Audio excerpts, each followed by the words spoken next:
विलास काका उंडाळकर यांनी दक्षिण कराडमधून निवडणूक लढणारच असल्याची घोषणा केली आहे। नवी मुंबईत आयोजित एका मेळाव्यात उंडाळकरांनी ही घोषणा केली आहे। याच मतदारसंघातून मुख्यमंत्री पृथ्वीराज चव्हाण हे इच्छुक असल्यानं या मतदारसंघाकडे सगळ्यांच्याच नजरा लागल्या आहेत। दुसरीकडे राष्ट्रवादीचे विधान परिषदेचे आमदार नरेंद्र पाटील यांनी दक्षिण कराडमधून विलास पाटील उंडाळकर यांना पाठिंबा दिला आहे।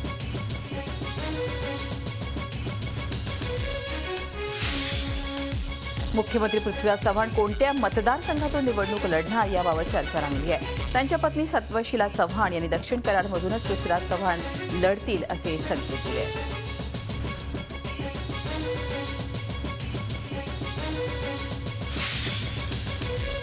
संजय काका पाटील यांच्या नंतर माजी मंत्री अजितराव घोरपडे यांनी भाजपमध्ये प्रवेश केल्यामुळे तासगाव कवठे महांकाळ विधानसभा मतदारसंघात भाजपची ताकद वाढली आहे। या ठिकाणी गृहमंत्री आर पाटील यांच्या विरोधात माजी मंत्री अजितराव घोरपडे अशी लढत होते। निवडणूक हरल्यास राजकारण सोडण्याची प्रतिज्ञा आबांनी केल्यानं या निवडणुकीकडे संपूर्ण राज्याचं लक्ष लागलं आहे। नारायण राणे कुडाळमधून निवडणूक लढवणार आहेत। खुद्द नारायण राणेंनी ही माहिती दिली आहे। तसंच कणकवलीमधून नितेश राणेंचा एकमेव अर्ज आल्याचंही राणेंनी म्हटलंय। 17 सप्टेंबरला काँग्रेसची पहिली यादी जाहीर होणार असल्याची माहितीही राणेंनी दिली आहे।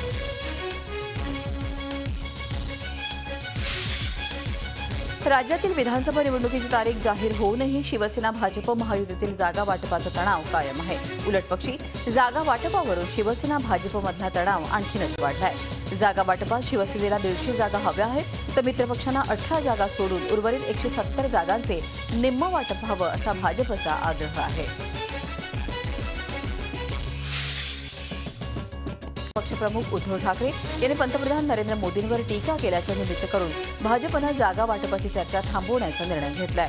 उद्धव ठाकरेंनी काल एका मुलाखतीत मोदींची लाट संपूर्ण देशात दिसली नसल्याचं म्हटलं होतं। त्यामुळे भाजपचे कार्यकर्ते संतप्त झाले असून त्यांनी शिवसेनेसोबत चर्चा थांबवण्याची मागणी केली होती।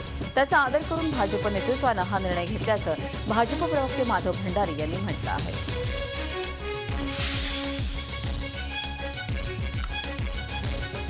भाजप नेत्या पंकजा मुंडे यांच्या संघर्ष यात्रेचं काल पुण्यात जोरदार स्वागत करण्यात आलं। गोपीनाथ मुंडे यांचं अपूर्ण स्वप्न पूर्ण करण्यासाठी संघर्ष यात्रा काढण्याचं पंकजा यांनी यावेळी सांगितलं। विधानसभेवर भगवा फडकल्याशिवाय संघर्ष यात्रा थांबणार नाही असा विश्वास त्यांनी यावेळी व्यक्त केला। जागा वाटपावरून महायुती तणावपूर्ण परिस्थिती असतानाच भाजपचे केंद्रातले नेतेही समसमान जागांच्या आग्रहावर ठाम आहेत। पुण्यात काल झालेल्या पत्रकार परिषदेत राजू प्रताप रुडी यांनीही शिवसेना भाजपनं प्रत्येकी 135 जागा लढवाव्यात अशी मागणी केली। तर लोकशाहीमध्ये सर्व पक्षांना स्वतःचे निर्णय घेण्याचा अधिकार आहे अशा शब्दात केंद्रीय पर्यावरण मंत्री आणि भाजप नेते प्रकाश जावडेकर यांनी शिवसेनेला इशारा दिला आहे। मनसे मराठवाड्यातल्या सगळ्या जागा लढवण्याची शक्यता आहे। त्या पार्श्वभूमीवर राज ठाकरे आज इच्छुक उमेदवारांच्या मुलाखती घेणार आहेत। असं असलं तरी मनसेचं संघटन मराठवाड्यात कमकुवत आहे। त्यामुळे ताकदीचे उमेदवार निवडणं, युती आणि आघाडीला टक्कर देणं हे राज ठाकरेंसमोर मोठं आव्हान असणार आहे।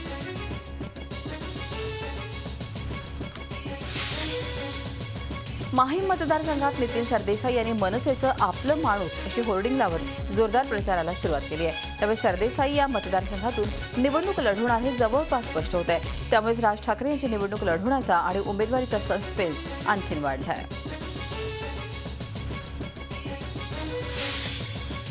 मनसेचे आमदार नितीन सरदेसाई यांनी दादर माहीम भागात आपला माणूस असे पोस्टर्स लावल्यानंतर शिवसेनेनं त्यांना टोला लगावलाय। जनतेमध्ये कधीही न दिसणारे नेते फक्त पोस्टर्सवरच दिसतात। तसेच दादर माहीम भागातून शिवसेनाच विजयी होईल अशी प्रतिक्रिया शिवसेना विभाग प्रमुख सदा सरवणकर यांनी दिली आहे।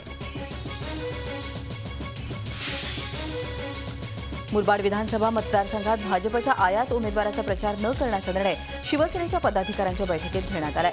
भाजपचे ज्येष्ठ नेते जगन्नाथ पाटील यांच्यासह अनेक नेत्यांनी भाजपात आयात उमेदवाराला मदत न करण्याची भूमिका जाहीर केली आहे। त्यामुळे जर भाजपचेच नेते विरोध करत असतील तर शिवसैनिकांनी शक्ती का खर्च घालवावी असा सवाल केलाय।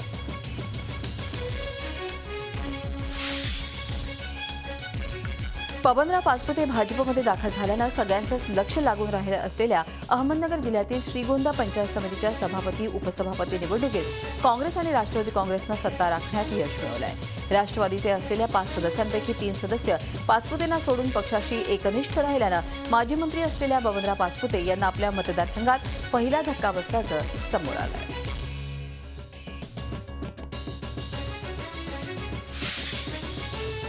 अहमदनगर जिल्ह्यातील पारनेर पंचायत समितीच्या सभापतीपदी शिवसेनेचे गणेश शेळके तर उपसभापतीपदी राणी लंके यांची बिनविरोध निवड करण्यात आली आहे।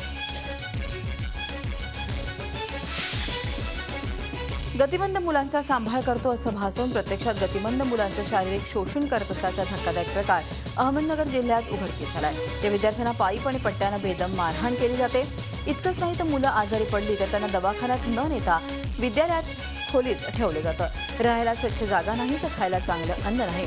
अक्षरशः पाण्यात शिजवलेली डाळ आणि भाकरीसारख्या जाड पोळ्या या मुलांना खायला देतात। पिण्याच्या पाण्याची अवस्था तर न विचारलेलीच बरी। जामखेडमधील इंदिरा सेवाभावी संस्थेच्या मोहटादेवी गतिमंद विद्यालयात हा प्रकार घडला असून इथल्या ग्रामस्थांनी त्याचा पर्दाफाश केला।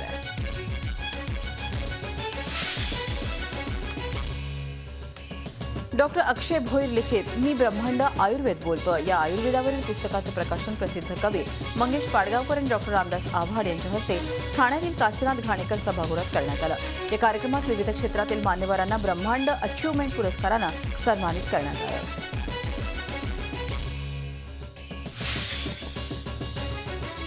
राज्यात सध्या विधानसभा निवडणुकांमुळे राजकीय वातावरण चांगलंच तापलंय। मात्र नंदुरबार जिल्ह्यातल्या तोरणमाळमध्ये वातावरण कुलकुल झालंय। पावसामुळे निसर्ग डोळ्यात साठवून ठेवावा असं रूप सध्या बघायला मिळतंय।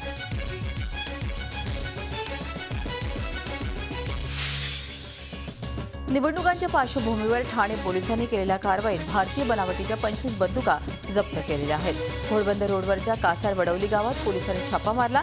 यावेळी जम्मू काश्मीरमधल्या 6 तरुणांना अटक करण्यात आली। ही शस्त्रास्त्र बेकायदेशीर असल्याचा दावा पोलीस उपायुक्त विलासराव चंदन चिवे यांनी पत्रकार परिषदेत केला। तसंच या प्रकरणातील 3 जण फरार असून अधिक तपासासाठी क्राईम ब्रांच आणि एटीएसची मदत घेत असल्याचं त्यांनी स्पष्ट केलं। भुसावळमध्ये एका सामान्य माणसाला जबरी मारहाण करण्यापर्यंत राष्ट्रवादीच्या नगरसेवकाची दादागिरीची मजल गेली आहे। राजकीय प्रतिष्ठेपोटी जळगाव जिल्ह्यातील भुसावळ नगरपालिकेतील राष्ट्रवादी काँग्रेसचे नगरसेवक युवराज लोणारी यांच्या सांगण्यावरून समर्थकांनी यतीन ढाके यांना घरात घुसून बेदम मारहाण केली आहे। सांगली जिल्ह्यातील कुंडल येथील ऐतिहासिक महाराष्ट्र कुस्ती मैदान दिग्गज मल्लांनी गाजवलं।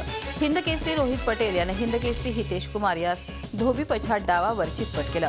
प्रथम क्रमांकाचे 5 लाख रुपयांचं बक्षीस रोहितनं पटकावलंय। हजारो प्रेक्षकांच्या नजरा या कुस्तीकडे खेळून राहिल्या।